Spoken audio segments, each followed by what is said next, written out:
Okay, welcome everyone again. Thank you so much for joining us today for this critical conversation. My name is Stephanie Amane, and I, along with Lenora Martyr, are MSW interns with Evolving Justice. We are here today because of the deaths of Robert Brooks, Messiah Nuanti, and countless others, which have made headlines in recent weeks. Though we know these acts of violence are not merely isolated incidents, it's imperative for us to continue to shed light on the history of interlocking systems that continue to perpetuate brutality and cruelty against incarcerated individuals. As we sit here now, incarcerated individuals continue to endure inhumane treatment while policies intended to protect their dignity, like the HALT Act, face relentless opposition and risk of being repealed. Our admirable group of guest speakers and hosts who have joined us today have been fighting to maintain the rights of those who are incarcerated for much longer than this present moment. And now, in this moment is where we decide whether we will stand and fight with them or continue to be idle. This is not simply a matter of doing what's right or just. This is a time for us to connect to our own humanity and connect with one another. We must not allow these systems of harm to diminish the power of humanity, connection, and community. Community is what makes resistance possible. It is how we grieve, how we fight, and how we work to build something better, something different. This space is for listening, questioning, and committing to justice beyond this conversation. We implore you to engage fully, ask hard questions, and leave not just with knowledge, but with a sense of responsibility. Thank you again to our guest speakers and our attendees for making the time to be here. I'm honored to be in community with you all. I would like to start our conversation today with, let me head to the next, it's not letting me go to the next slide. Oh, here it is. I would like to start our conversation today with a news clipping that highlights the murder of Robert Brooks. And while I encourage everyone in attendance today to challenge their feelings of discomfort, I would also like to recognize that this video and our conversation today include violent depictions and language that may be triggering to many. Therefore, please use your discretion as we move through our conversation today. Before I play this video, I will wait just a couple seconds if people want to turn their volume down or their cameras off.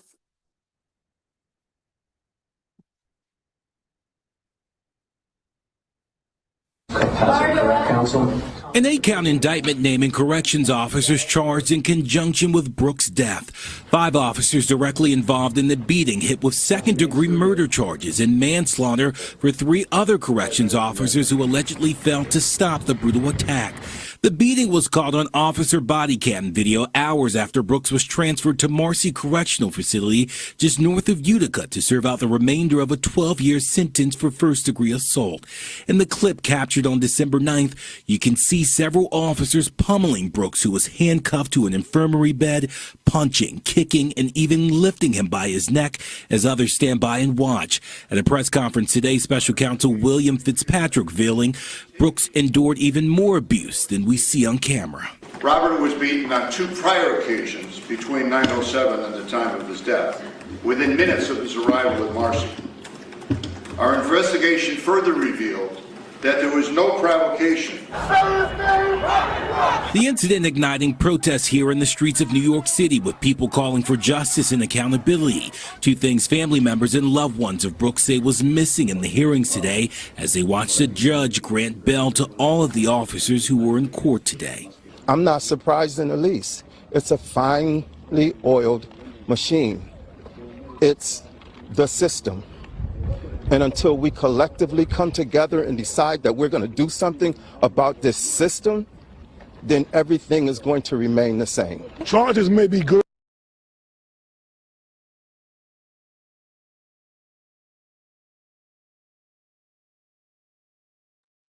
And after watching that and being reminded of the brutal experience that Robert Brooks had prior to his death and the people who died following his death, we'll have a moment of silence in honor of them and their lives.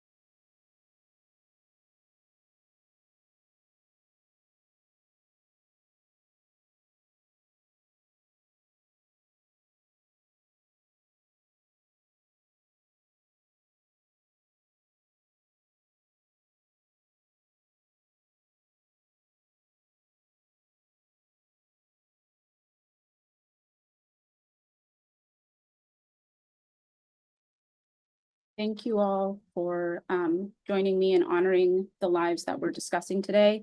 And moving forward, I'm going to pass this over to Dr. J, who's one of the co-hosts, in highlighting the historical relevance of this current moment.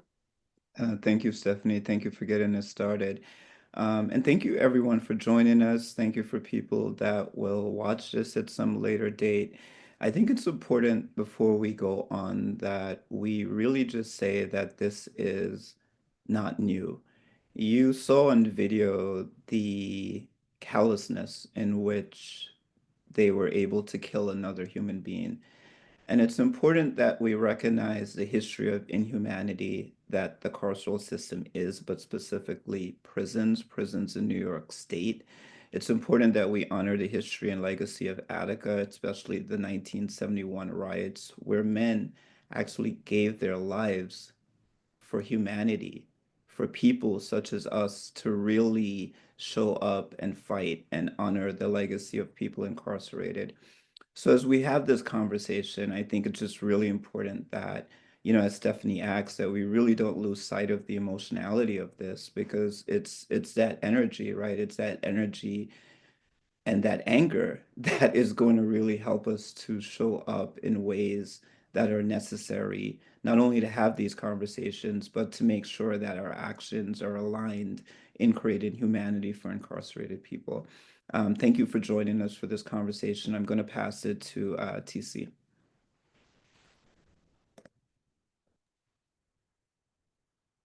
Stephanie, Jay, and everyone who's here today, I want to thank you so much for your commitment to humanity. I want to thank you for your commitment to being here today. And I want to thank you for your commitment to this work and the betterment of the lives of those that are in the care of those we commit to this cause, but also to those in the care of humanity, and ensuring that we are creating a humane system of justice. And with that, I want to thank my distinguished panelists for being here today. Senator Cordero Claire, Victor Pate, 5, and last but not least, Tanya Krupet, for being here to engage with our students and our broader community on this important conversation and this work. And I just want to open it up to each of you to initially tell us, what does this death of Mr. Brooks mean now to the work that you're doing, to the work that you're setting forth, and simultaneously also tell us a bit about who you are and the work that you do through your respective organizations and legislative positions. Senator? Yeah, good afternoon. Thank you for hosting this. Unfortunately, what it means to me is that, the disregard for certain lives has not stopped. And sadly, this is not the first case that I've known about that has happened like this. And there has been evidence of these acts in the past. And we know from experience, from representing this community, but just from living in the community that I live in, knowing people, family members and others who have suffered violence and abuse at the hands of the people who were supposed to simply watch them as they served out their time. So this is, it just further points out to me, it just further just emphasizes the work that we're already doing, and emphasizes the need for us to just be even more vigilant, even more persistent, press even harder, and just continue to represent the people who are not represented sometimes, are misrepresented sometimes, or even forgotten about, or invisible to others. So that's what this meant to me. I'm horrified by it, traumatized by it. It's something that no one should have to see, let alone a mother and father, family members. And this shouldn't happen to anybody, especially at the hands of the people who did it. So, it just, like I said, it just reinforces the need for us to get more done on the prison reform level. As someone who was actually involved in the authoring of the halt legislation that many years ago, to see it come back up now, like there's still people protesting and fighting. I was working for then State Senator Bill Perkins as a staffer who introduced this legislation initially, and to see it play out this way now, this is being used as a reason for things like this happening is just really horrific and disingenuous, and just shows the need for us to do more. Thank you, Senator Claire. Senator, I understand that you may have to leave a little bit early, but we'll try to do our best to try to, engage with you more on some of the work that you're doing there now in the beginning, so our listeners will know how to get in contact with you, your office, and to how to support some of those things. And with that, I think that it's important that when we talk about individuals on the front lines who are leading advocacy in this space, Victor Pate from Halt Solitary Second Chance Committee. Victor, what has this meant for you, the work that you're doing, the advocacy that you've put into this work to see what's happening, as well as the death of Robert Brooks? Thank you so much, Professor, and I'm so honored to be here with all of you all sharing space and place. So for me, and I'm quite sure, like we all know, our carceral system is steeped and based in and is an extension of slavery, and is perpetrated upon the bodies of Black and brown people who are fed into the system like food. What recently occurred is something that I know and others who have been impacted by the criminal legal system and had the unfortunate circumstance that you wind up on one of these plantations, something that has historically been going on. And I'm quite sure there are countless others that even have gone unreported. Just that this time they messed up. They messed up big time, and they got caught on tape. And to see this, here, I mean, I had to watch this tape like in pieces and in parts, and brought tears to my eyes to see the vicious brutality with which they beat this human being to death. It's horrifying. And to think that these very same people are charged with care, custody, and control of other human beings, oftentimes are on these jobs with mental health issues themselves. And they have one outlet to let off steam, and that is by viciously beating, abusing people that are incapable of defending themselves, so to speak. And to see this played out in plain view is something unfortunate that, I mean, it's just sad that, there was a loss of life. Oftentimes in the movement, there's always sacrifice. Never change without sacrifice. And unfortunately, Robert Brooks and Messiah were the true sacrifices. But this also begs to the question of why, I mean, in this very moment, in this very time, why it's so important to have a system of change that can be more humane, more transformative, more healing, and more restorative. Because if you have a system that is supposed to hold people accountable, but that system of accountability should not be inhumanity and torture and abuse and beat-ups and killings and murders and things of that nature there. Because if you want people to come back better, you're supposed to have the platform and the mechanism for which that can happen. And until that happens, I'm quite sure, unfortunately, this is not going to be the last. And that is why we, the people, have to come out we have to raise our voices. We have collectively work on various different platforms and do whatever we can to add to changing this system, and more importantly, to change the culture of the system. And this is right now pre-Attica conditions, bottom line. When I got to Attica, which was 2 years after the Attica uprising, not much had actually changed at all. Had the same correctional officers there. They were doing the same thing, the same mindset, the same attitude, and like really nothing had changed. So now here we are, 50 plus years later, post Attica, we see a human being being viciously beat by 17 correctional officers, I think the count was, when he posed no threat to them whatsoever, was handcuffed behind his back, foot shackled, and they beat this man mercilessly. I mean, so basically it means to me it's time. It's time for change, and it's time for us, the people, to come together, no matter what our platforms may be, no matter what banner we fly under. I think that we all want the same thing: fair treatment and humane treatment, and that our families come home alive. Exactly. Thank you so much for that, Victor.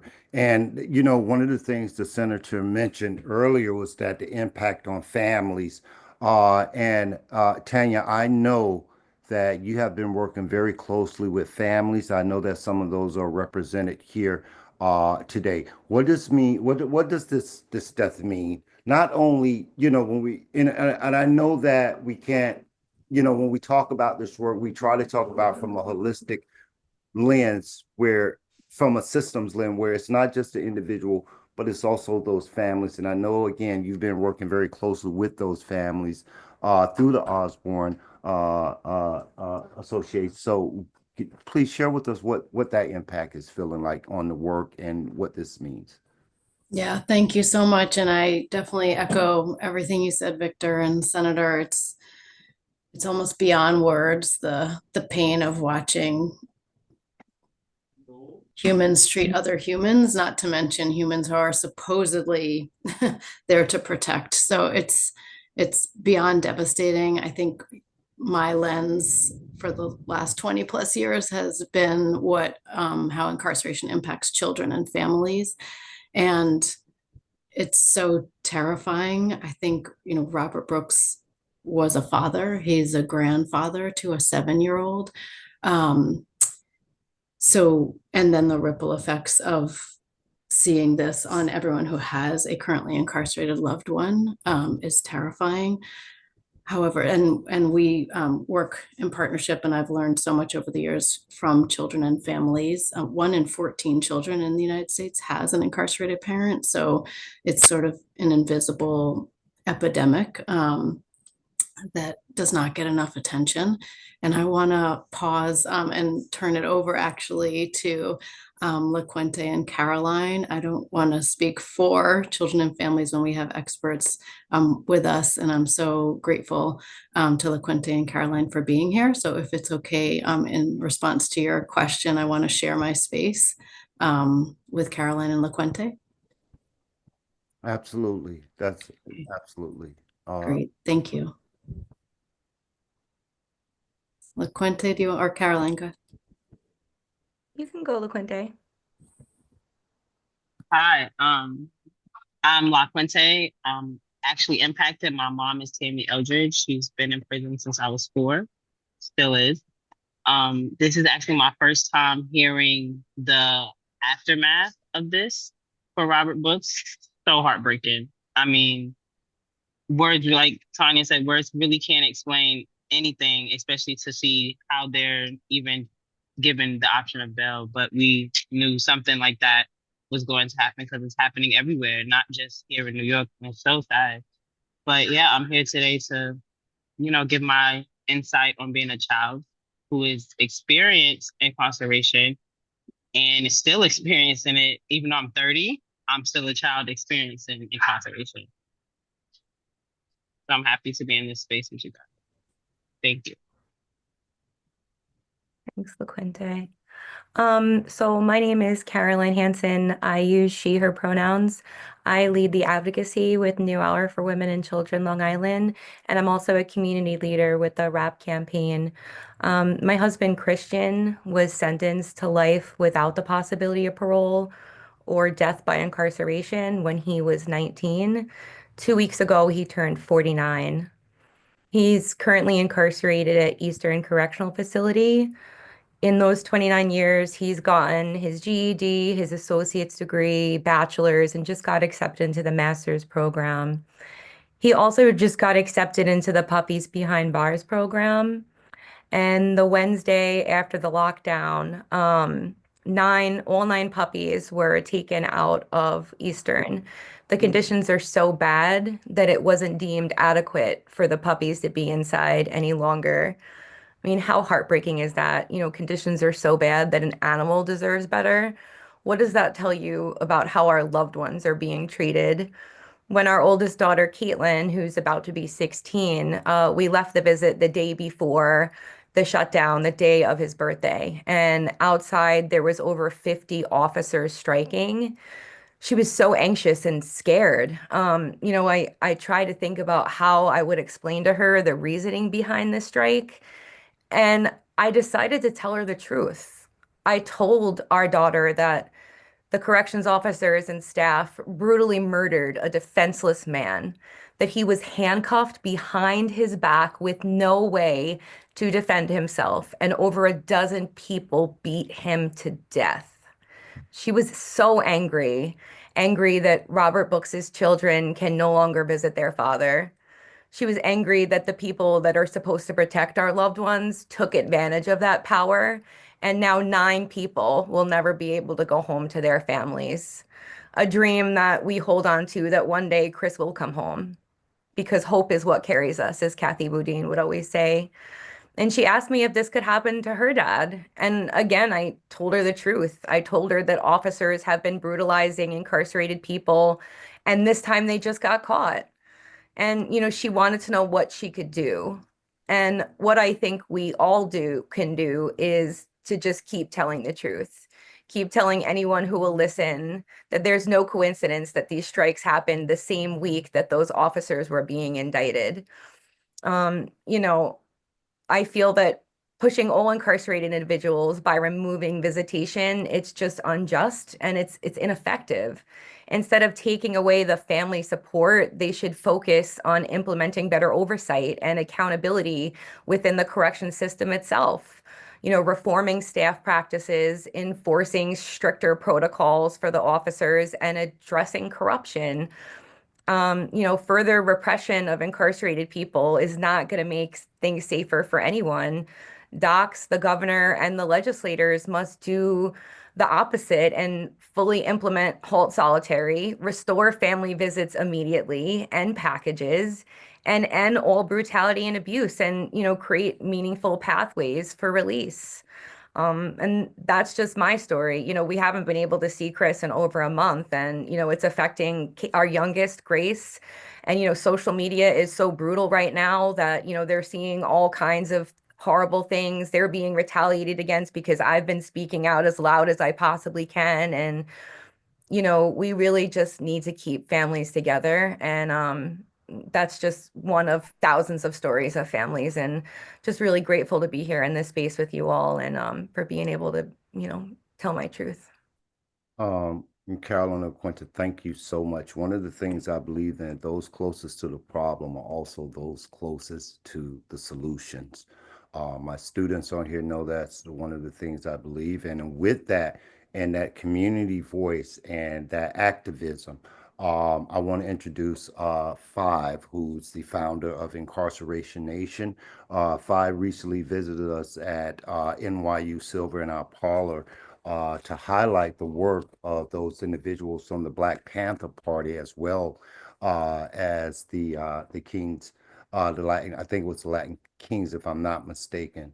And I Young wanted, Lords. yeah, Young Lord. So Five, what does this work mean? Where does this bring you back as a person who's working directly in our communities, a person who has been directly impacted by these systems, and now being a active voice in this space as you see this unfolds? One, thank you, Terrence, for having me here, and thank you for everybody for joining us today. I think this issue is imperative that we speak about it today, but also moving forward, address the issues of what we assume facilities do. And so I think that one of the things that Victor has said I just want to highlight is that correctional facilities do not facilitate correction. And that is one of the assumptions that we have in society. And so the reality is that it's a system that has been passed down from slavery.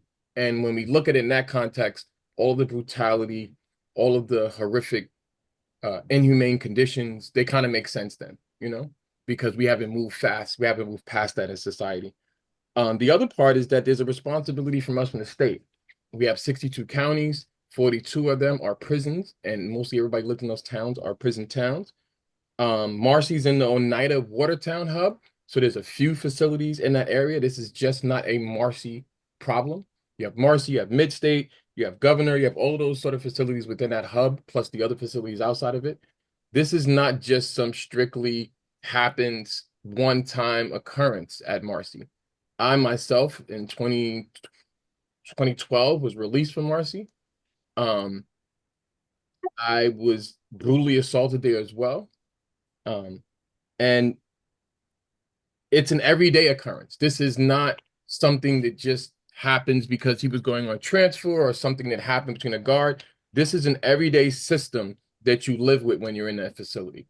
Going to programs, going to school, leaving the facility, going outside to the other part. You may not make it there. Depends on who's working that day. And it's really a separation of people. We all are citizens of the state, but these people upstate have this feeling that they are honestly protecting the rest of the world from the worst of the worst, or people who are being incarcerated, when actually those people mostly just come from 5 counties. Now, as an organization, they deal with people directly impacted coming home, a lot of returning citizens, young people coming from incarceration. We deal with people who are in that transition period of leaving that state, trying to reacclimate themselves back into society. And a lot. Could I'm sorry to interrupt you because we're going to pick up back up, but I also want to share that Senator Claire is in Albany. She is doing the work on the front lines, and I know she has to run. And we really want to provide space and opportunity, particularly for everyone here on the work that she's doing in Albany. A lot of my students know I'm a macro guy, so this is the world that we live in. Senator Claire, I know you have to run. Can you offer us some closing comments to this conversation, the work that you're doing, and what we should collectively be looking forward to as we move forward in this vein? Yeah, thank you, Five, for what you were trying to express and let people know what being behind the wall is about. And Victor, I just appreciate all the advocacy coming up there, showing the other side. As was mentioned, there are 62 counties represented by 62 people in my house and several others in the assembly. All of these people have a point of view.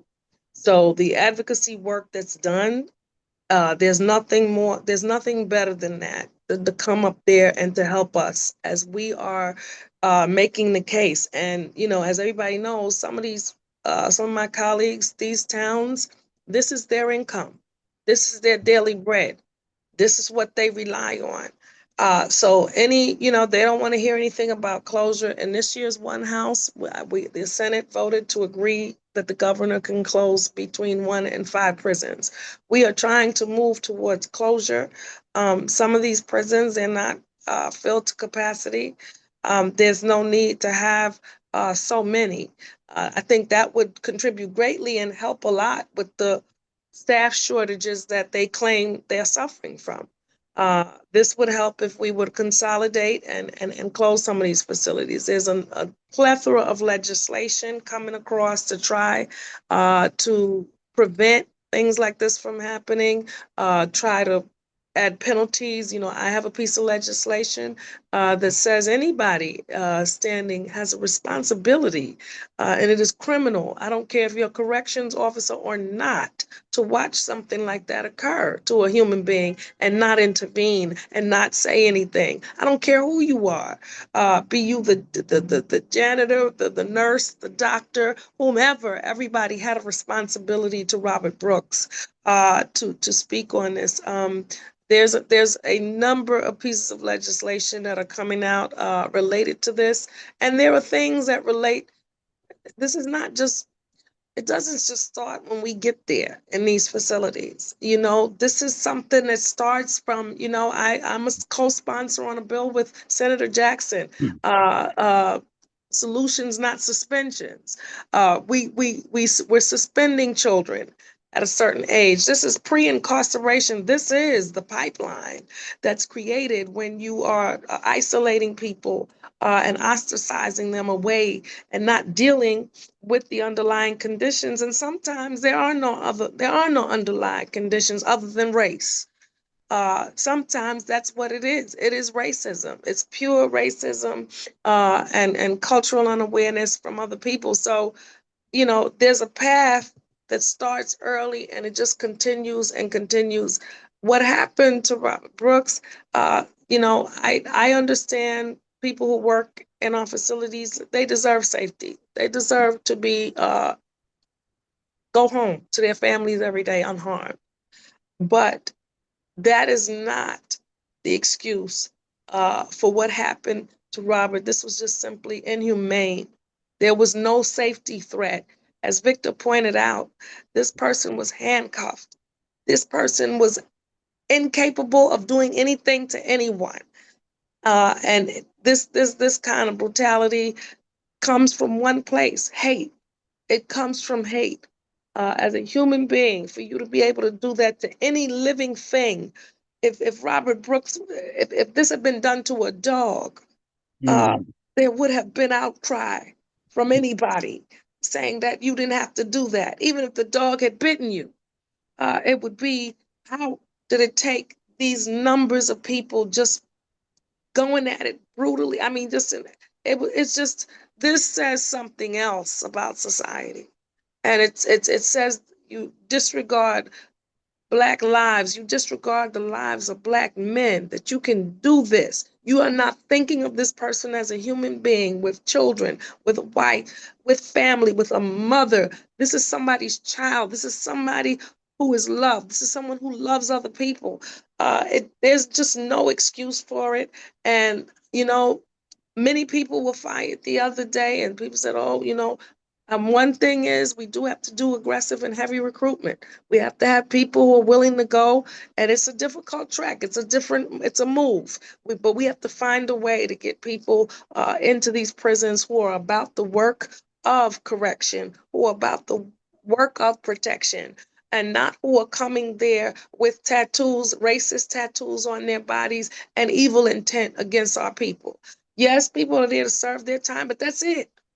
They're there to serve their time and not to be abused and brutalized by other people. So, you know, that it's very hard for me to listen to people say, you know, we have staffing issues. We have, you know, we're working too hard. You know, there were no staffing issues when it came to beating Robert Brooks. 14 people had nothing else to do. They were not occupied. They felt that needed their attention. So you don't make your case to me when you do things like that. And furthermore, this is a contract that was settled less than a year ago. 85% of you voted for this contract.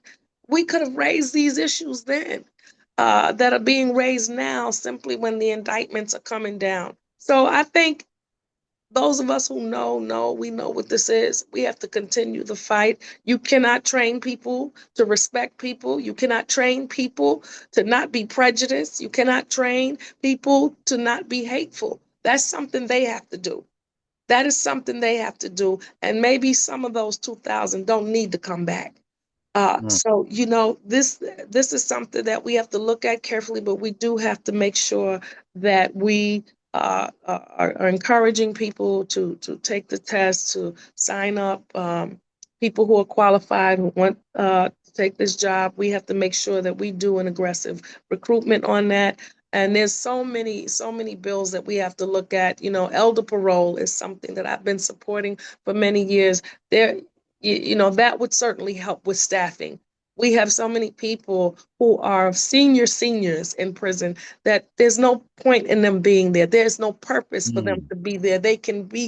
You can have fair and timely parole. You can have elder parole. You can send people home. We're spending money for no reason. And there's just a number of things. Treatment, not jails. People should be in treatment. Most people, it's about treatment. So, the way you deal with staffing issues is that you put people in the right setting. You provide the services and the resources that they need to heal. I think you mentioned earlier was the word you use, and that's what it's about, healing. And people need that opportunity and that place to heal. So, that is the work that I want to continue doing. We will continue doing this work while we seek justice for those who were wrongfully murdered Wow. in our prisons. Senator Claire, thank you so much for taking the time to be here.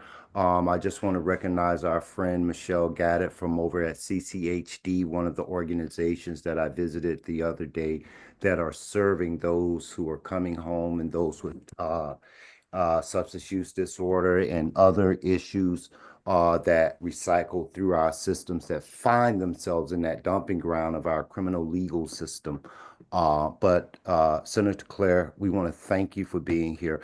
Are there any, because our interns will be sending out various information to our listeners at the end of this session on different policies, petitions, etc., that you have that you can share with us here at NYU Silver, where we can share with our broader community and listeners? I'm going to have Naya send you some of the bills. We have a bill to end qualified immunity carried by one of my colleagues that I'm signed on to. This is a combination of things that we need to look at to combat this problem. So I will definitely get it over to you. Jury of our peers, even. I have a bill called Jury of Our Peers where I'm saying that once someone has served their time, they should be able to come out and serve on a jury, and there shouldn't be a lifetime ban from sitting on a jury. When you have people who are from certain lived experiences, who understand things that may or may not have happened, you have a different juror, which can result in a different kind of sentence. Many people need alternatives to incarceration. Many people need mental, psychological, they need help. And you need people who can recognize and people who understand the lived experience of others who can sit on those juries. So in addition to people who have served time and who have had a lifetime ban, we also need many of us. And I know some of us have spent time running away from juries, but we need to undo that. And perhaps we should have been cautious at a time, but now more than ever, we need to be in that courtroom because half the time the person standing before the bench is one of us, and the persons in the jury box are almost never any of us. And that has an impact on how these decisions are made. So I have a bunch of things I'd like to share with you. Naya will get those to you. And thank you so much. Good seeing everyone. Thank you, Caroline LaQuinte and Victor and Five. Thank you so much for all that you're doing.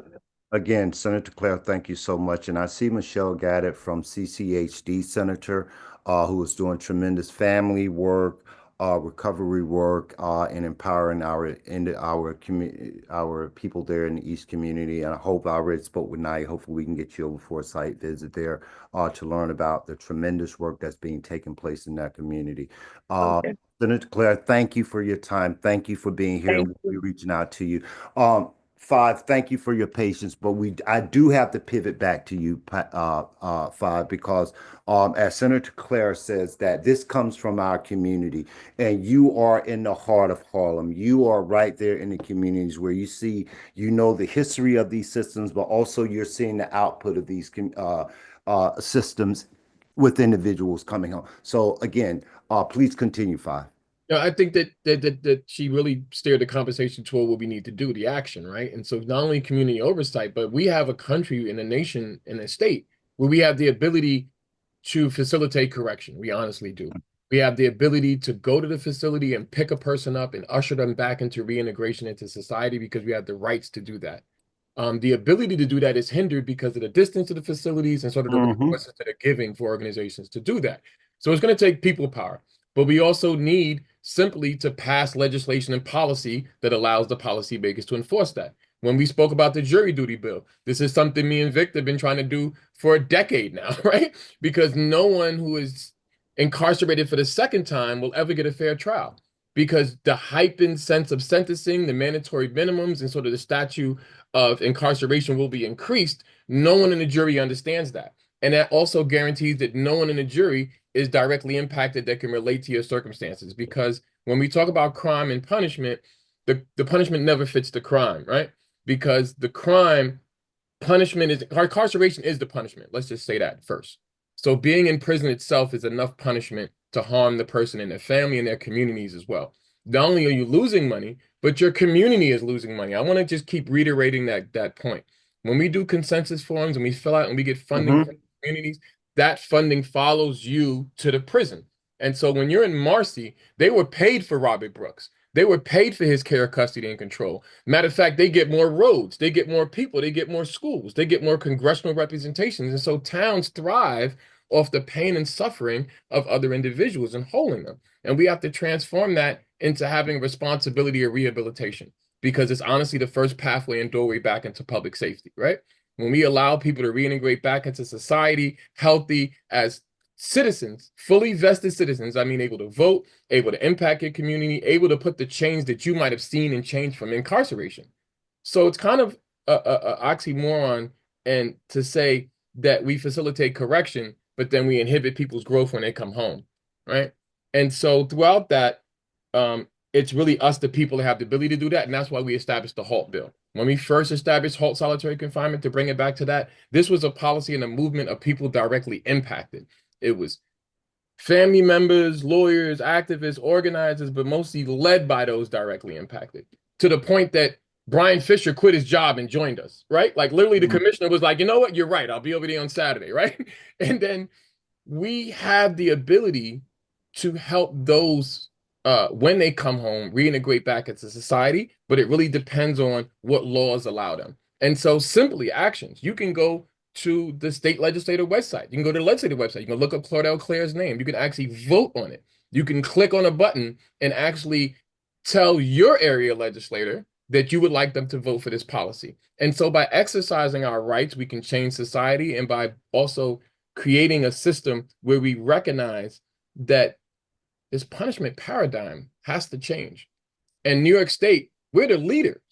We use solitary 4 times over the national average. We have more prisons per capita than most states and prisons and states.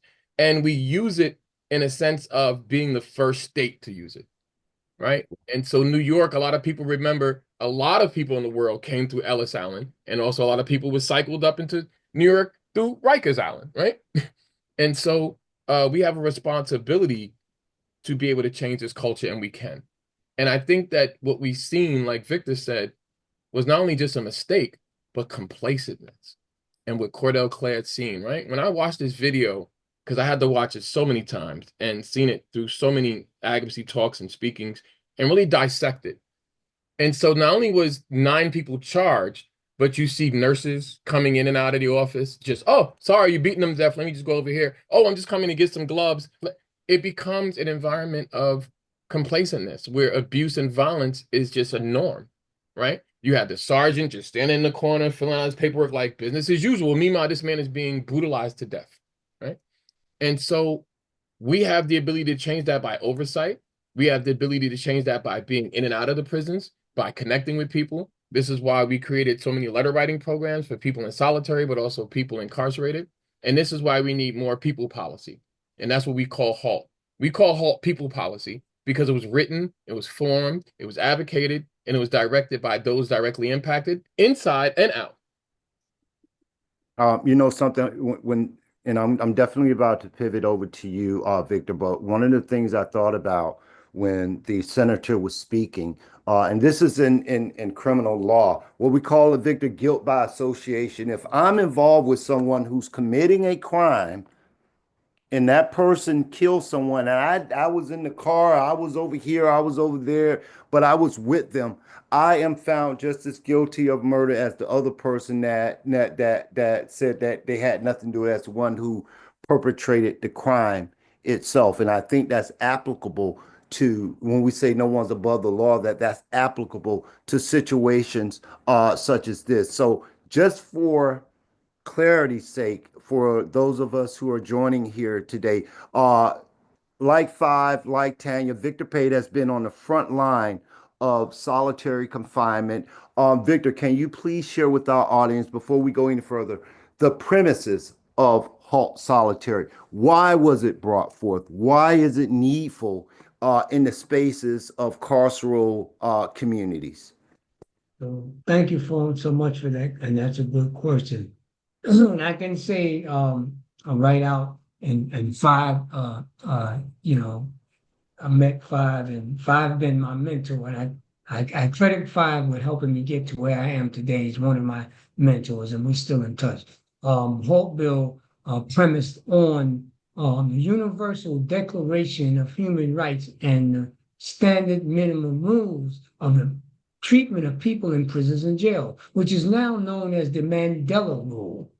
And as a result of the UN resolution, our academia, so to speak, and people that had been impacted got together and began to put together, you know, the premise basis of the HALT bill. And one of the core components of the HALT bill, or some of the core components of the HALT bill, is the amount of time people can be held in solitary, which is, you know, 15 days, right? And even in the Mandela Rule, it kind of sort of like gives a number in terms of, you know, before you begin that transformation process. And of course, you know, that doesn't necessarily mean it's going to take 15 days before you start talking to yourself, start seeing things, because that can happen at any particular point, along with the sensory deprivation, which to me is one of the most horrific things that can happen to people. So in addition to, you know, the 15 days minimum or maximum that people can be held in solitary confinement, of course, there had to come a piece. Well, what do you do as an alternative to people being placed, or people that need to be held accountable? And I like to use accountability as opposed to punishment, because punishment doesn't do anything but create more anger on a person that's being, as they say, punished. So I like to use my words as being accountable. And of course, there is two systems of accountability, one for us and one for them. Prime example, Robert Brooks, Messiah, and countless others who haven't even been named when we talk about accountability. So yes, so the accountability portion comes where we have the residential rehabilitative unit, which is the programmatic piece that goes along. It's one of the core components of the HALT bill, is that people receive out of cell time, congregate gathering time, right? Where during this period of time where you have the programs where it gives people an opportunity to address whatever issues that they may have at that particular time, because a person don't just act up for no reason at all. There's underlying components that causes a person to act out or to become non-compliant, so to speak, right? And of course, if you got your freedom taken from you and you're being abused and you're being dehumanized, of course, you ain't going to just sit idly by. And a lot of us can definitely speak to that point that, you know, that wound up in solitary confinement. That's another core component of the HALT bill. Another component is that when the bill was crafted, and they say, well, oftentimes people are being isolated and in being placed in solitary that have mental health issues. That's the worst thing you could ever do, is to place a person with mental health ability and totally isolate them where they have no other human contact. They have no opportunity to even address whatever the mental health issue may be that they have. So that was another core component, that nobody with any type of mental health diagnosis can be placed in solitary confinement. People with not even development disability, physical disability, people that are 21 years old and under, pregnant women, right? So these are like the basic format of the ingredients of the halt solitary component bill. So of course, like always, when the bill was implemented in 2020, even up to this point, they have never ever fully implemented the halt solitary confinement components and the working mechanisms underlying the bill.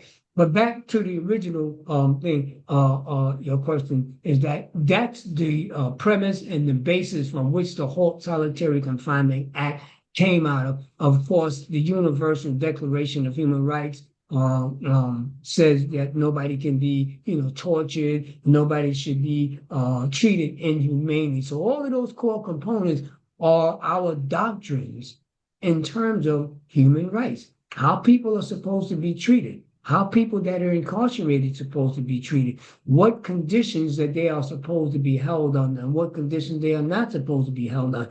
And for as far back as I can remember, our society is guilty of allowing that to happen and continue to happen. Hence, Robert Brooks, Messiah, and countless others, as a result of the inhumane treatment and the inhumanity and abuses that have been happening inside our prisons and jails. So when people say, lock them up and throw away the key, now you see what happens when you lock them up and throw away the key. This thing happens, been happening, and I think now it's time for change. So, I mean, not just now, but a long time ago. long time ago. And I think that it's something Senator Claire said that I definitely want to pivot to Tanya on this when she mentioned when we look at these policies, right? Five, like Victor, that somehow we think that this just begins at the carceral spaces. When these are policies that we see that are in communities that impact families, that impact and it's almost like a continuation into this space. Tanya, I know again, your work with Osborne has been committed to assisting and helping those families. How do you see this from a community space? Where do you see that when we look at this work from the community level, before we get to prison, before we get that breakdown to that, how does Osborne initiate itself in those conversations, in that work, to ensure that we don't get to these spaces, although we're here, just kind of to make this a well-rounded conversation? Yeah, it's so deep, right? I think just look at the budget right now is city and state budgets. Every city agency except for police and corrections is slated to have a cut. Only police and corrections are supposed to, in the New York City budget, increase. So that kind of tells you right away, we don't invest in communities. We all know, like, public safety, health, right? You hear it all the time. The safest communities are the ones with the most resources. People need healthcare, need housing, need education, access to healthy foods, all of this, and we don't invest in that. So, our focus at the New York Initiative for Children of Incarcerated Parents has been the impact of these decisions, which are conscious decisions rooted in slavery and racism, in dividing people. That's the other narrative we're always sold is, it's us and them. And officers are taught to hate and suspect the people coming into their facilities. Our advocacy tries very hard. Prison is bad for everyone. It's worse, as we saw, for those who are incarcerated. And right now, just surviving is and not only right now, is nothing certain. But this is a system that's horrible and traumatizing for everyone. And that's, the abolitionist framework asks us to think about something else.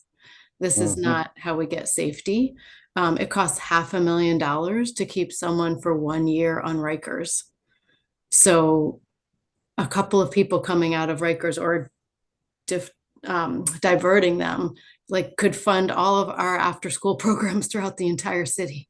So I'd love to, turn to LaQuente, who I admire so much, but I think we really nurture the leadership of young people at Osborne. And as we see with Halt, it's so much work and advocacy to pass a law, and then to see it sort of selectively not followed is hard. But in partnership with young people, we have been able to pass some laws, really listening to young people. So several years ago, a young woman named Ashley in our programs and April talked about how far away their parents were. The whole system is set up not to consider children and families and to sever relationships.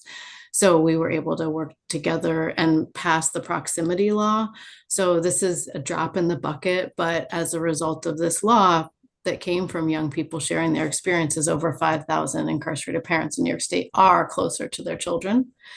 Everyone should be as close to their families as possible, and far fewer people should even be sent in the first place. And as the senator shared, we have to pass the parole bills so that people are coming home. That's another thing. And I will turn over to you, LaQuente. I just wanted to say, I think we really have to be very vigilant and active in fighting against. We're told already that the narrative, the strike is over, it's business, everything's back to normal.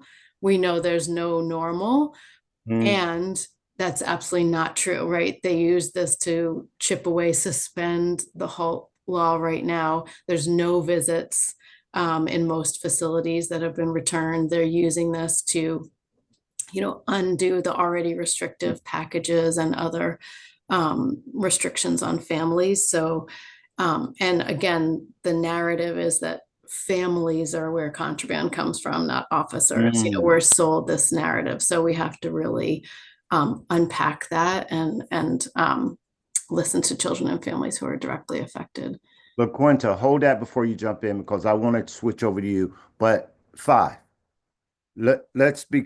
Why was the halt legislation, and LaQuenta, we're going to come back to you, but between Five and Victor, why was the halt legislation utilized as a mechanism for negotiations? What was this something that, and I know you can only give us a theory because none of us were there per se. Why was that piece of legislation used as a leverage or a compromise or for safety? For safety.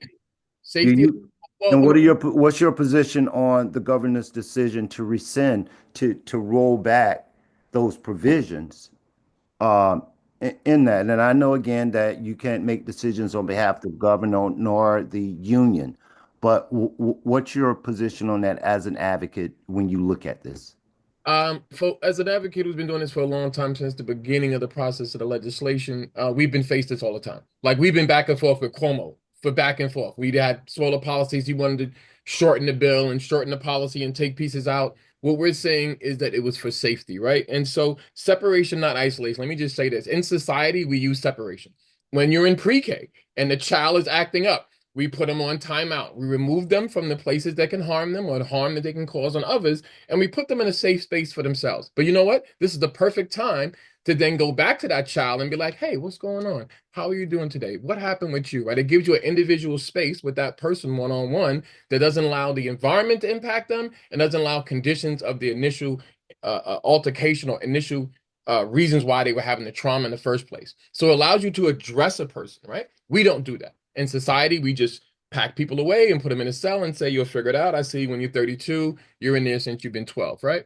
And so that perpetual punishment system, like we talked about perpetual punishment, like the punishment doesn't stop when you come home, the punishment continues when you're inside. The people who are supposed to be protecting you have an attitude like it's their duty to punish you. And so you're stuck in a system of perpetual punishment. And you are now a less class citizen. You are now a second class citizen, right?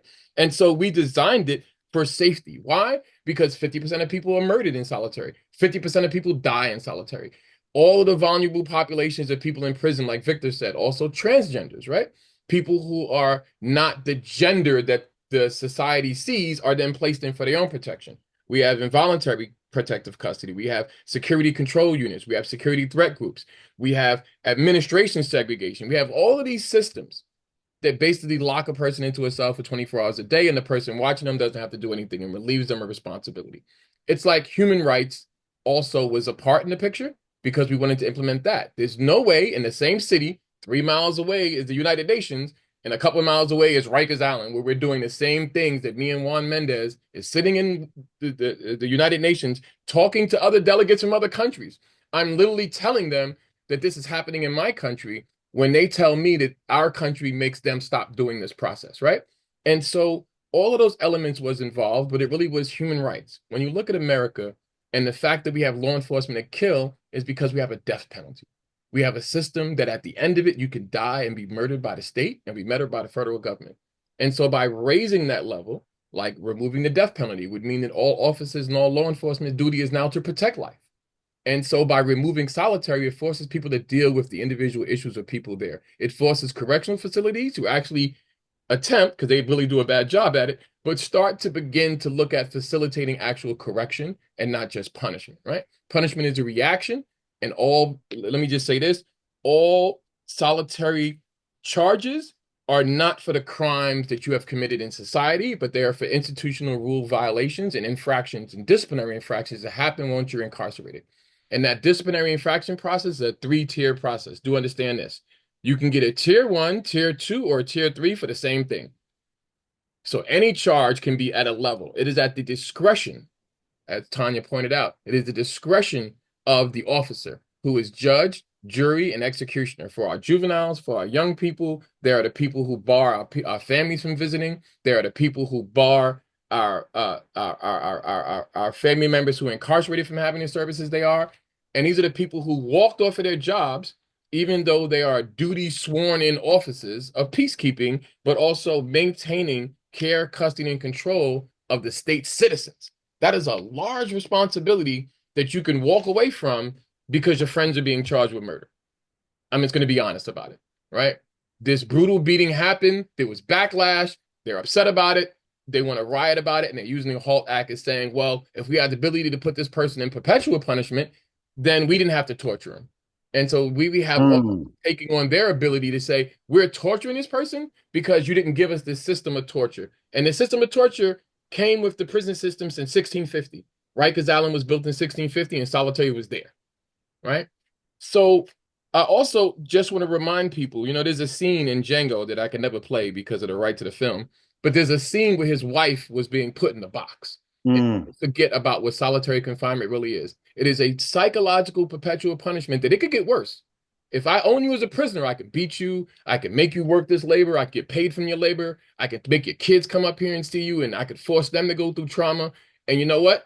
I can get even worse. I could bury you in this box and force everybody in this prison to know that you're in there suffering, right? And so the other part is that I think what Tanya was speaking about, and I want to just highlight the family as well, because I have 5 sons.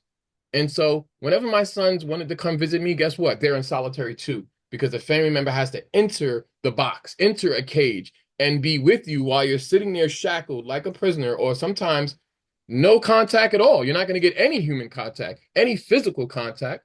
And so my sons had to grow up. This is when my sons are advocates without their father, right? My son said he felt like he was being double celled, like he was in solitary at the same time I was. And so this system of perpetual punishment is something that we pay for. I think Tanya also mentioned, we pay $500,000 for the 200,000 people that we cycle through Rikers every year. And for me and Victor's era, Rikers Island used to hold 30,000 people any given day. That is an immense amount. That's the world's largest jail. Like we have a jail in our city that's an Allen, like a literal Allen. dedicated to incarceration, 400 acres of space in a city that we build very well and that we build developments and housing very well. But we choose to dedicate that space, that time, that resources to punishment. And when we talk about children, you know, young people is one of my specialties. We spend about $8 billion just incarcerating kids for crimes that aren't even crimes. Let me explain the conundrum in New York, because maybe this can understand it and people can hear sort of what Tanya has to face. If you're 16, you're a child on the left side of Rikers Island. At the bus stop, you can be picked up for abusing a child. You can be endangering a minor if you hurt that child. If you lock that child in a box, you will be decimated by society. On the right side of the street where Rikers Island is at, you're an adult. And you are incarcerated as an adult, and you are treated like an adult, which means if you're incarcerated, your mom and your family members are not even going to know that you're incarcerated, because legally the lawyer doesn't have the right to talk to your parents unless you give him permission. So you have to be fully legally vested to know your rights. Now, in New York State, you can be 16, held as an adult in the criminal justice system, but you can be evicted from housing at 18, yet you can't sign a lease or get public assistance or supportive housing or any type of social services until you're 21. And so we have this gap of young people being incarcerated constantly, and also young people who have to also have an incarcerated parent are more likely to be incarcerated themselves. And so this system of perpetual punishment has an effect. And so HALT was really about protecting all of that, protecting public safety and making sure that people come home. Like me, I was locked up in solitary 1 minute and dropped off at 42nd Street, Times Square the next minute. They were like, 5, you know, you talk about you're innocent, you didn't do anything. Well, turns out you were right. The Innocence Project here. Here's $40. Here's a bus ticket. Good luck. Dropped off Times Square, 6 million commuters. You got Spider-Man fighting the Statue of Liberty. I had a panic attack. I went to parole. They said, you should have been here yesterday. Turn around, put your hands behind my back. And I got violated, sent to Marcy, got beat so bad that I had to get infusion dental surgery. And so that means I literally lost all my teeth in Marcy. And where do they send you for dental? They send you to Attica. So I went from Marcy to Attica to get my dental repair, which I got beat up again. And then from there to the hospital, and then from there home. Right. And this was supposed to be a safe mental health solitary hub, which is an oxymoron in itself, a solitary facility with mental health. And I was like, why is this a mental health facility? Oh, we have one psych in the entire hub.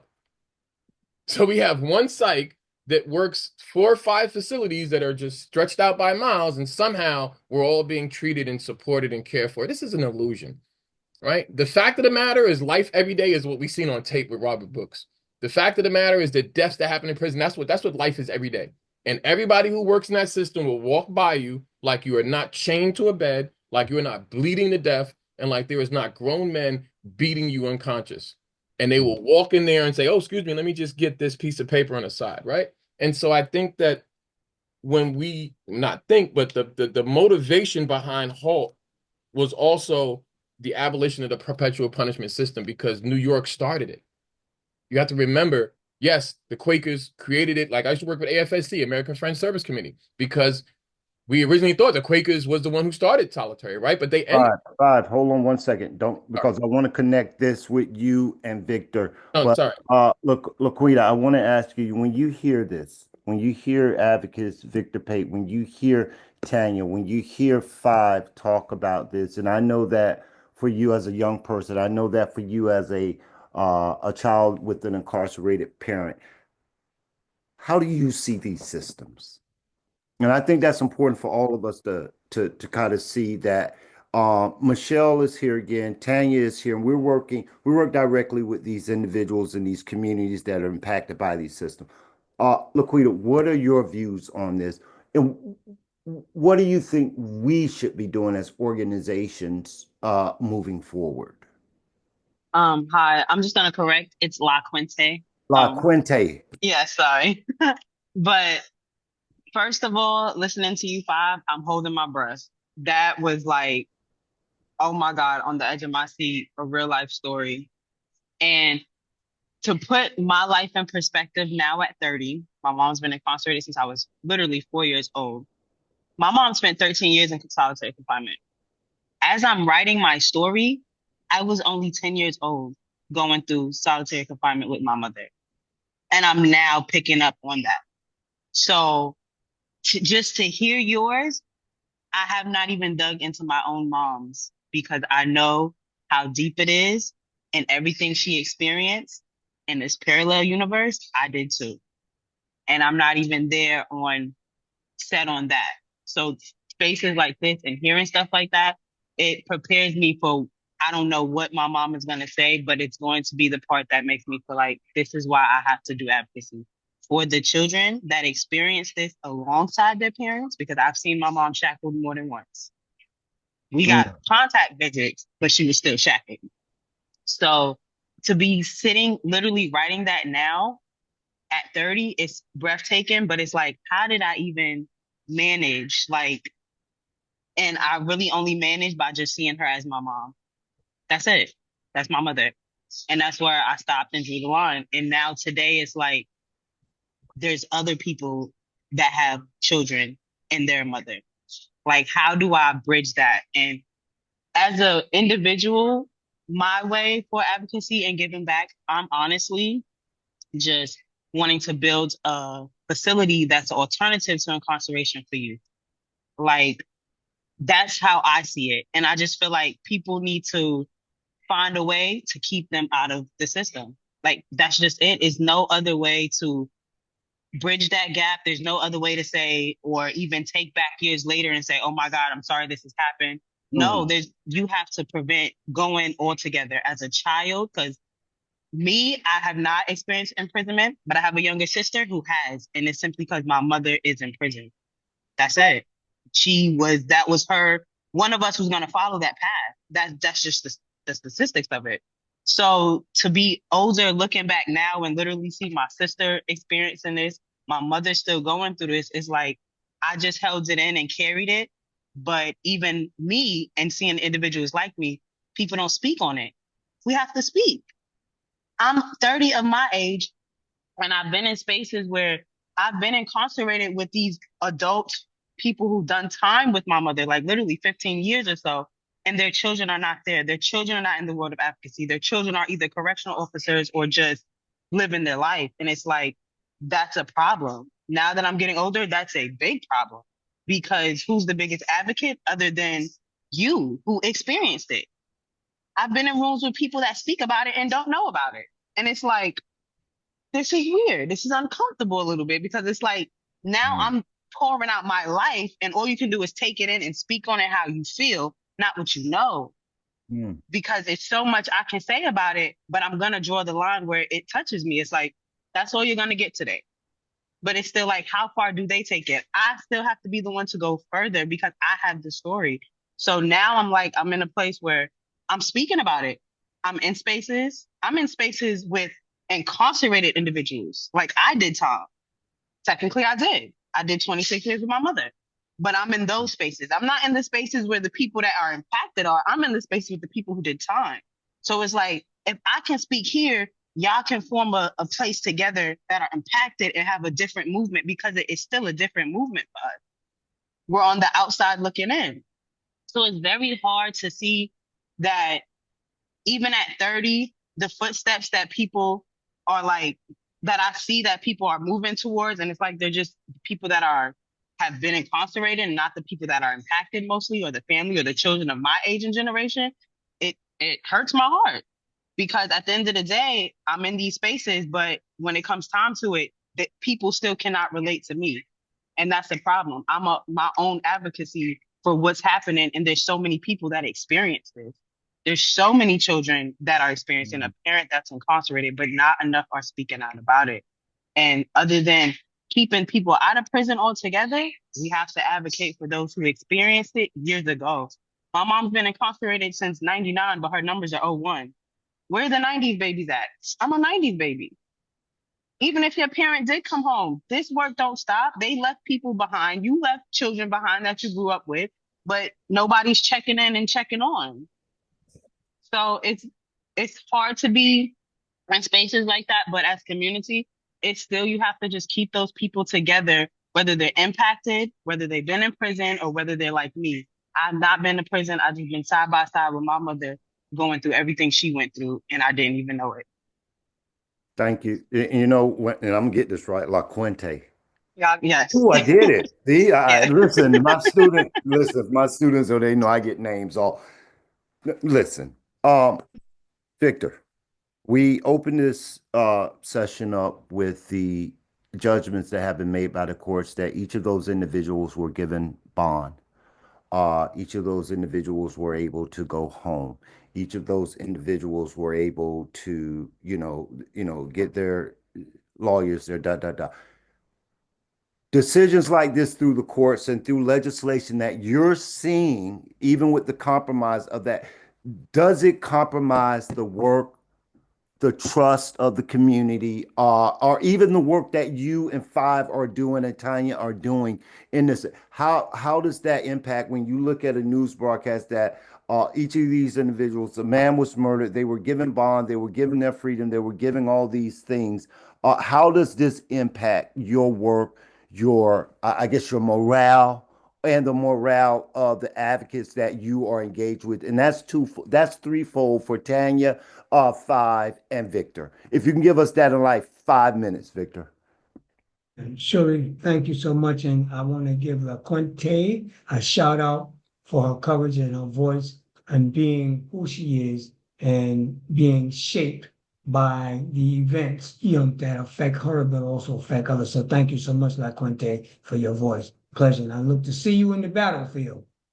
So in regards to that, and let me just give a point of clarification so that you'll know. So the governor has not said anything about rolling halt back. The only thing that has occurred is that the Commission of Corrections had submitted a memo basically stating that halt programmatic component be suspended for 90 days. Now, of course, we all know that the programmatic is like the core function. So what you have is people back in solitary. Okay, so that was one point, right? The second point is that there has been no talk, even in the one house budget, of anything they are planning to touch about halt at all, especially rolling it back, amending it, moving a period of nothing. Ain't even no conversation coming through the legislature, personally speaking with our co-sponsors. So that's number two, right? Number three, there is now litigation pending against docs for them to be transparent and explain in plain language, what do they mean in terms of suspending halt programmatic component. It's very vague right now. They never was plain when they said it, number one. So those are three particular points I just wanted to get out with regards to that. And to your question about how it affects, it just makes me know that I have to keep doing what I'm doing. It's no more, no less than I had expected, number two. Number three, in my humble opinion, and unprofessional, non-legal opinion, they should have went for a change of venue.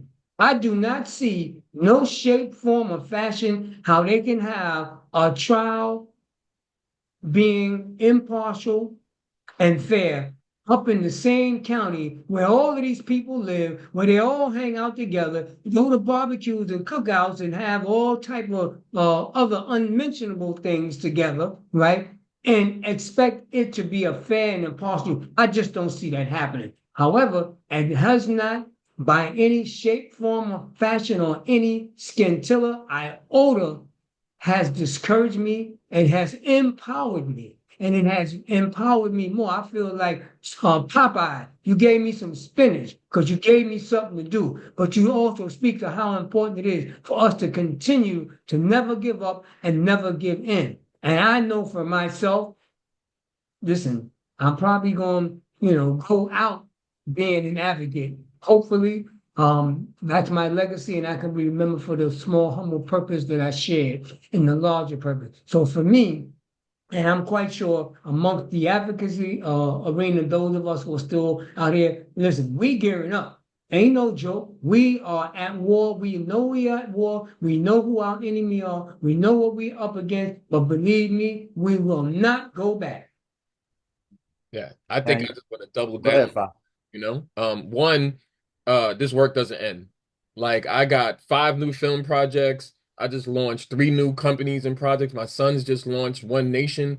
which is an organization made up of all young people who have parents incarcerated, which I would love to connect LaQuinte to. It's an organization that supports just directly impacted young adults nationally. And then the other part is this work affects our everyday life. And so, like, the reason why Cordell is doing a jury duty bill is because we were like, I'm tired of getting jury duty letters that I can't go to, right? I want to go to jury duty. I want to be a part of my community. I want to serve my neighborhood, right? When we were the first organizers to start the rap campaign, me and Victor, we joined our community boards because Mujahid Farid had us on all the community boards. And so being a part of your neighborhood, being a part of politics, and the disenfranchisement that prevents you, those two things have to stop. Right? We have to be able to get full citizenship to impact the communities, the neighborhoods that we want to, and also work within the fields of supporting each other.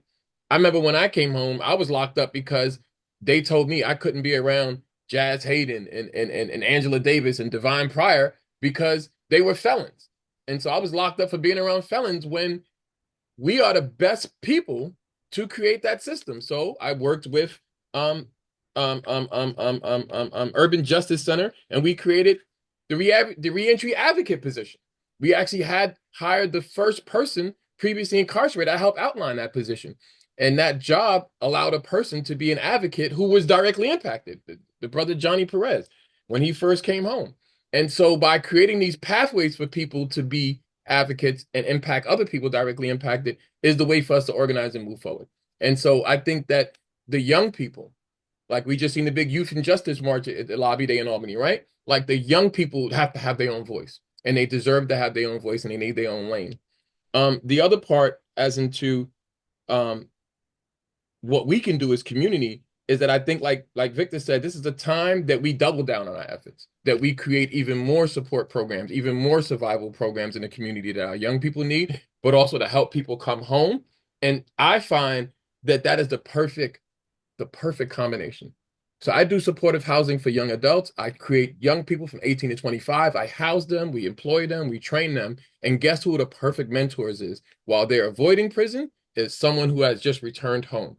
And so by having a network of survivors and a network of reentry advocates supporting young people, preventing, those two pillars, those two systems will not only support each other, but tear down the system of incarceration and perpetual punishment. Got it.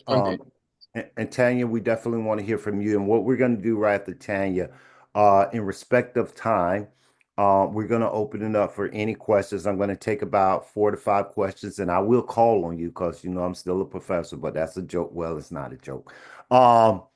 And to hear from you, and then we may be able, Verdania, you'll be our first person once we do this. I see your hand there, so you'll know. Tanya, similar to the question I just asked, as you hear where we're at today, what's your role? What's the morale? What's that thing? What is it for you now as we kind of continue to move forward in the face of these challenges? Yeah, thank you. I think, you know, with LaQuinte and others, and I take my marching orders from young people, but we have to mobilize and amplify their narratives and stories. And I'm going to put in the chat, CS Support Us is a national community to really build a community and provide opportunities for young people with incarcerated parents to share their stories and shape the narrative. I think the advocacy right now for us in New York is to push back and make sure that, similarly to protecting HALT, making sure it's implemented, that families are not thrown under the bus. We don't want to go backwards. We have, up until this point, we've had contact visiting. Relationships are so important, but we've seen them being chipped away. You can't send a package from home anymore. And I think the theme is the same, right? Isolation is bad. Isolation is bad and very dangerous for people. And whether it's being in solitary or not being able to get a package from your family, not being able to get an original card from your child, these things are motivating and they keep hope. No incarcerated parent in New York State right now can have an original card or photo in their cell or dorm from their child. It's all photocopied, and the reason is contraband and drugs, but never backed by data. How many children's drawings are really fentanyl laced, and who families don't want anyone inside to have, they want them safe too. So it's not backed by data.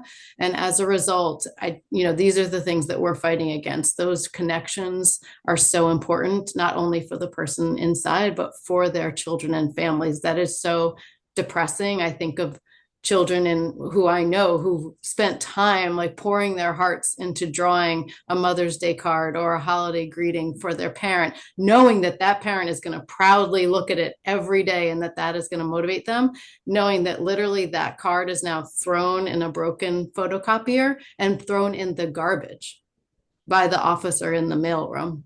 That is so cruel and depressing. So again, I'm so inspired by Victor and Five and so many others in the fight and movement. There's just so much to do, but we have to, again, push back against this narrative, that families are the problem or the people inside are dangerous. Thank you so much. And again, on behalf of the New York University's Silver School of Social Justice Network Evolved Justice Lab, we are super excited to be here to host these conversations, to share our platform, and to also be able to share this with our broader academic community. And with that, just so we'll know that this also is being recorded and will be shared on our social media handles and spaces so others can indulge in these conversations. And with that, for those who are here, I'm going to try to do my best to take 5 questions. I will ask you to get engaged because as we have heard, I know that this is a our thing now. This is an our issue, and it's not just a NYU issue or a 5 issue or a Tanya issue or a Victor. This is a collective issue. And with that, I'm going to open up with Verdinia. I hope I said your name right. Verdinia, go ahead. Yes, I had a question because I'm hearing today, my husband is right now, this has impacted me. I have a brother and a husband. My brother's in Shawanga, but my husband is in Cayuga Box. He's been in there since November 7th, and he was supposed to get out as of February 20th, but he's still there. And he heard that they suspended the halt law and that they're not moving anybody out of the box. So does that mean when they're not moving anybody, and then I'm kind of confused because I have a friend, her brother was in upstate box, and yesterday they packed him up and now they moved him to 5 Point. So I'm kind of confused on is it for new people or old people? What do they mean when they suspended it? I can help you out, Virginia, and thank you for being on it. So basically, what it is actually means, and it's only affecting the programmatic mechanism of halt, which basically means the out of cell time, the programmatic portion of halt, et cetera, et cetera, et cetera. And mind you, now this is a legal number one that Monticello, the Commissioner of Corrections, sent a memo. It's not any law, it's not a policy, it's a memo. And basically because of the fact that, of course, programmatic out of cell time has to do with staffing, appropriate staffing to actually run the program safely. So under those circumstances, he had submitted the memo that basically means that, they're not going to any program because they don't have the appropriate staff for security or to run the particular programs in itself. Now, I can't speak too much about the administrative process because I don't know enough about that in terms of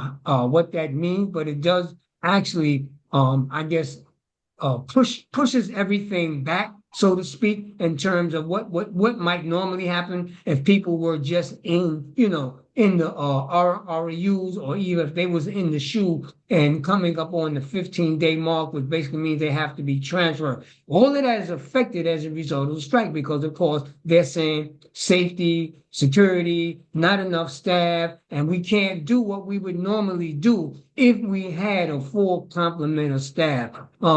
Now, how that's going to play out, I believe me, I don't have an answer for that. But all of this is just, a part of the administrative process that's temporarily going on right now until they can become fully staffed. From what I know, that's about as far as I go. I don't know too much more about other than that, how it relates to Halt. Oh, okay. Well, Thank thank you you, because so much. I was just confused because how you move and it's a memo going around that everything is, no transfer, no nothing. And I was just kind of confused that okay, he's past his days. You have dudes that's been in there past their days. There's somebody in there right now, it's 40 days past his time. So does that mean he's gonna get out or he has to stay there? So let me just answer one last piece here, and then I'll move on because I know you want to get through these questions. So this 22-day strike is what do they call ripple effect? It has even trickled down to Rikers Island. In the last report, maybe some of you seen the report, they have over 300 and some odd people that are sentenced and cannot be moved because of the strike. So there's an overload of people that's just waiting to get upstate. Where you gonna put them at? First of all, you know what I'm saying? They got to have space and place to put these people. Right now, on records out over 300 some odd people. So of course, all of this is a result of the fallout of the strike. Everything is being pushed back. As far as what happens, programs, movement, transfers, everything is going to be pushed back until they can get to some semblance of safety and staffing for order for them to get back to it. I'm not going to say normal because it ain't nothing normal being behind it. Everything is abnormal. But in order for them to get back to some modicum of operational status. Yeah, and I just want to interject. As I share with you, I'm also a member of our NYU prison education program, and all those programs have been suspended. So what we do understand is that there is this lockdown and the idea of safety. We do know that the National Guard, Ms. Edwards, are still manning some of the prisons throughout the state. We do know that, as Victor said, that this idea of normalcy or whatever you want to call it at this point, that is still going to have some ripple effects. So it'll, what we'll continue to do is continue to keep our families and friends in prayer. We'll continue to be on the front line because I don't just say to pray to pray. We pray with our eyes wide open. So let me say that to make it very clear how I pray, and to continue to press forward. I'm going to ask for any more questions. Anissa, I think it's Anissa. You said it right, but I I don't did. have any questions. I don't have any Anything? questions. But if you want some comments, I can comment. Please do. No, let me say thank you to all your panelists, especially the Quinte. I really appreciate, folks coming together and talking about this issue because a lot of people, and especially students, don't really get the gist of what's happening right now in our society. And so this is such an important issue, especially for people who have loved ones who are currently incarcerated. Virginia, the Quinte, and anybody else on this call, please engage with the advocates, share your family's experiences, and let us advocate for change for them. But also keep your eyes open because they're trying to hoodwink us with all this Halt stuff, right? Saying that it's causing violence. It's so untrue. It's so untrue. And Anissa has been speaking out and telling the truth because this is the only way we're going to get the change that we need to see and we want to see, right? Is by speaking the truth and being that voice for our loved ones who cannot tell their stories without retaliation. So we know that some of these folks are back at work, but they're not working. And this is why the programs are not quite done yet the way they're supposed to. This is why people who are still supposed to be released from solitary is still in solitary because they're not doing their work they're supposed to do, right? And so we got to continue to speak out and speak up for our loved ones. So I'm somebody who's formerly incarcerated. I don't have a loved one inside right now, but I have brothers and sisters on the inside They're all my loved ones. And I'm going to continue this fight until we win. And hell no, we're not going back. HALT will not be repealed in no form and no fashion. We're going to stop them from torturing our loved ones, murdering our loved ones, and killing our loved ones inside these systems. And this is why they want to repeal HALT, is because when you're isolated, people can't see what they do to you. They don't use them body cameras. They don't use the cameras in the facilities. So yeah, so I got a lot to say, and I will continue to speak up and speak out for all the loved ones who are inside right now. So thank you for giving me the opportunity just to share with y'all, and know that y'all know how to contact me. I'm always around. Anissa, thank you so much. Please put your information in our chat so we can share. Yeah, I know you're already on our list, but also where any of our students who would like to get and connect with you can. Elvia, this sounds like one of my students, but go ahead. Hello. Yes, I was. How are you? I am doing well. Okay, so first of all, I want to say thank you for this information. Thank you to all the people who have shared their experience. And it's really, for me, it's really, really humbling to hear all this experience, because so I'm the executive director of a reentry program now, and I always remember what I learned from you in the classroom. Today, I was in court with one of my clients, and my testimony tilt that balance to, instead of 3 years in prison, 3 years of probation. And I was there getting really upset for the things that they were looking at his long criminal history. That's how the prosecutor put it. And how he deserved to go to prison because he was not going to change. So when the judge, it was my time to testify, I made a point on how we were looking at the long criminal history, but not at all the trauma behind the criminal history. And I was getting upset, and every time I go to court very often with my clients, and every time I'm there and I am getting emotional or upset, I hear There's Coffee voice in my ear saying, intellect over emotions, because you used to say that in class. So I practiced that today, and I composed myself, and I used my experience, my education to speak on behalf of the client. So when, I just want you to know that the work that you do, not just advocating, but teaching, at NYU has an impact, because I took this path because I saw your passion. And then I started working with this population, and I want to work with them and help them. And I'm back in NYU in my first year in the DSW program, and it's this population who has given me that passion to do this.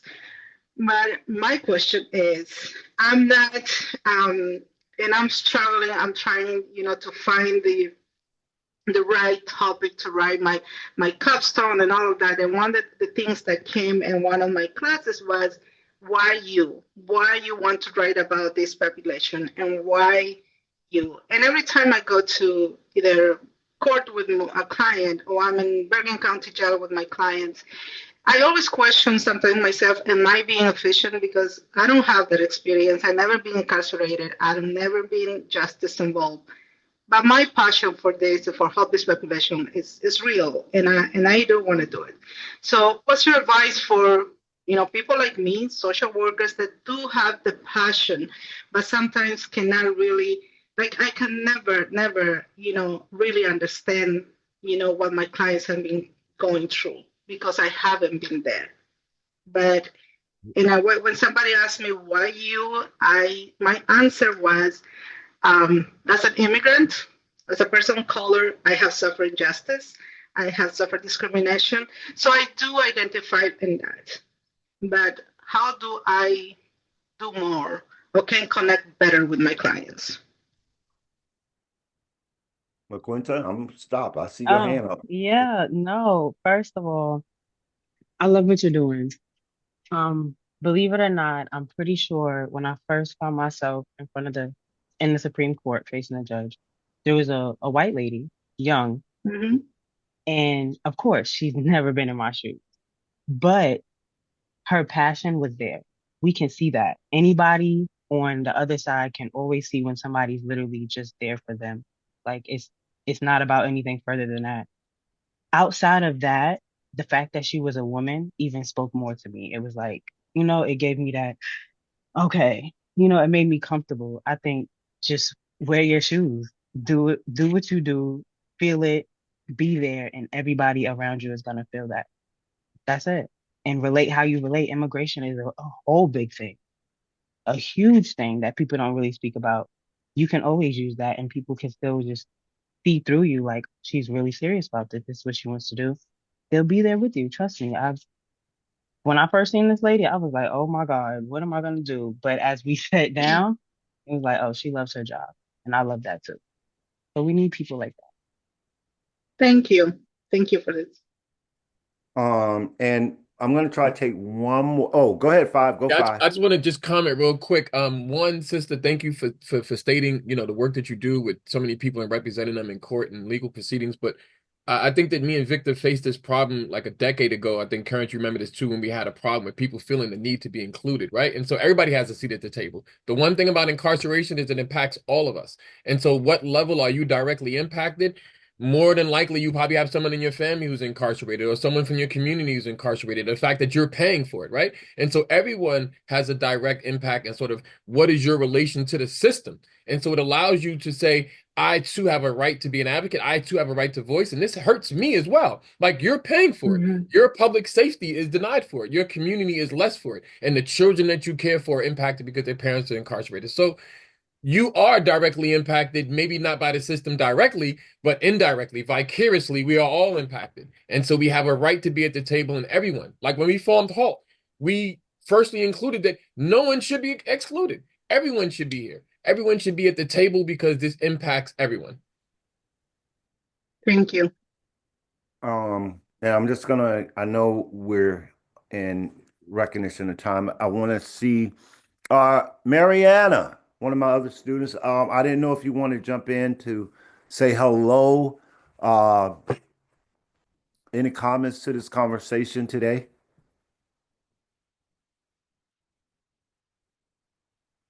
She may be off.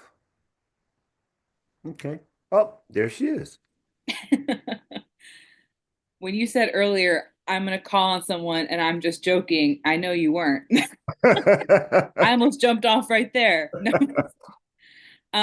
No, I don't have any questions. I'm here supporting. I was in your class last semester. Professor Coffey, I'm in Dr. J's class this semester, and I work closely with Lenora and Stephanie in conversation and in class, and just really want to come here and show my support, be in community, be part of the conversation, listen from the panel and experts who have, as Stephanie mentioned, like been fighting and having these conversations before today, and as we move forward during today and past today, and learning and participating in the action that needs to be taken. So really just appreciative of the knowledge shared and everyone's different perspective, but collective perspective about what needs to be done from all avenues and all angles to make sure that injustice don't continue to happen. So I appreciate the time and space. Thank you. We're going to close. I would like to give 1 minute to each participant for any closing remarks, message that you would like to share with our students, community surrounding this work. After that, I'm going to turn it over to Lenora, who will be sharing with you some information that we'll be sending out to the community.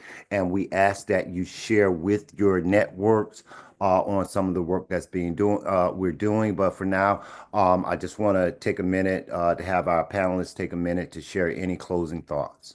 All right, I'm jumping on the mic right quick. So this is really short and sweet. And I say this to a lot of spaces and places that I am, and it's more for those of them who may not normally be in this arena or be a part of these type of conversations. Now you know, now you owe. You owe a responsibility to take this message forward. You owe a responsibility to do something, to be a part of something. I know we all can't do the same thing. A phone call, forwarding an email, a petition, passing a word on for an event of education, a town hall, et cetera, et cetera, et cetera. Now you know, now you owe.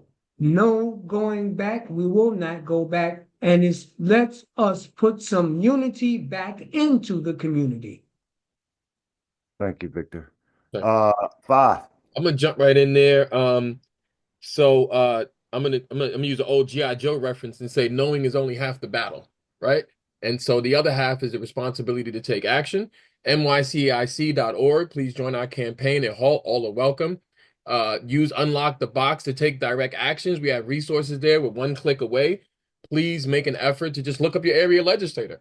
Cordell Clear, if you just click on her name, you'll get the list of bills that you can support. And you can vote on those bills right there on the website. And so things are a little pretty automated. If you have tried a hard time finding any of the organizations we talked about, you can just go to Incarcerated Nation Network, and every organization and links to join them are there. And so it's a general listing of all of us who do this work.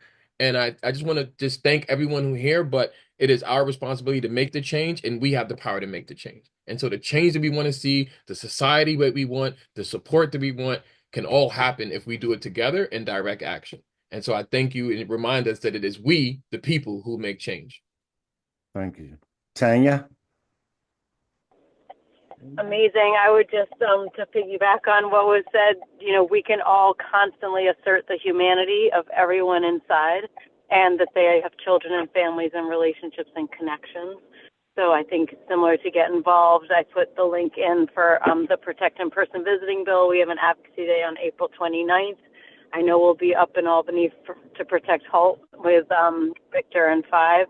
And I just think, you know, we're constantly told that punishment is all we can offer, and, you know, that this doesn't care about victims. I think we have to do a lot of narrative shifting and just to center the humanity, our shared humanity, all the time. Thank you. Again, I want to thank everyone for being here, for sharing their voices, their experience, and their work. Jay, do you want to give us our fearless leader, Dr. Kirk James? Dr. James, do you want to give us any closing remarks before we switch over to Lenora? No, I'm just really proud that we're having this conversation. And I think we're always thinking about like, what can we do, right? So just transparency.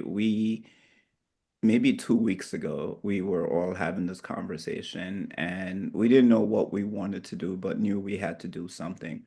So this conversation today is a result of 4 of us, you know, Lenora, Stephanie, Terrence, and myself really having a call and feeling like we need to do something.